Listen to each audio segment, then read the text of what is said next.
Let me now address members' concerns about the security of our supplies of key commodities, such as food and fuel, as well as rising costs. As the Minister for Finance mentioned, the government is closely monitoring food prices and will continue to ensure that basic food necessities remain accessible and affordable for everyone. We are also keeping a close watch on global supply chains and our stock levels of essential food items to ensure that Singapore continues to have access to adequate supplies.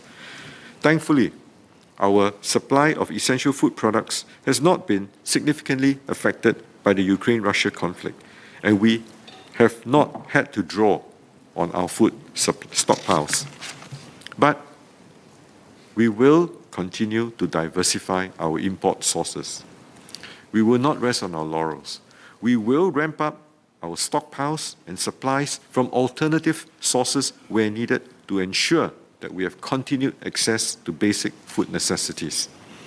I would also like to assure the House that we have put in place measures to ensure that we have adequate fuel supplies, including petroleum. Members will appreciate that it would not be appropriate for me to share the specifics of this plan for security reasons. Mr. Speaker, sir, many businesses are facing cost pressures and have had to raise the prices of their goods and services as a result. For example, pump operators have raised petrol and diesel prices to reflect the rise in crude oil prices over the past months. Some landlords have also passed on increased utility costs to their tenants, and including those in food courts and coffee shops.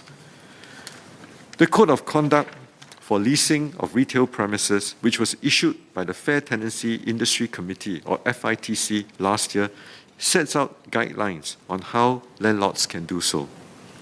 Often, these increases are understandable, as businesses are also facing pressures on their bottom lines. But there are also many other businesses that have gone out of their way to hold prices steady and offer discounts to consumers.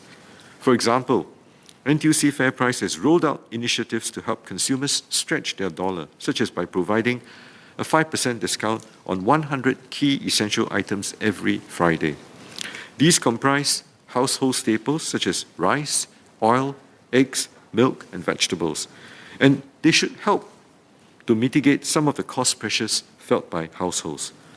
Giant has also committed to keeping the prices of essential items stable and recently expanded coverage to include close to 150 essential products. I thank these companies for doing so.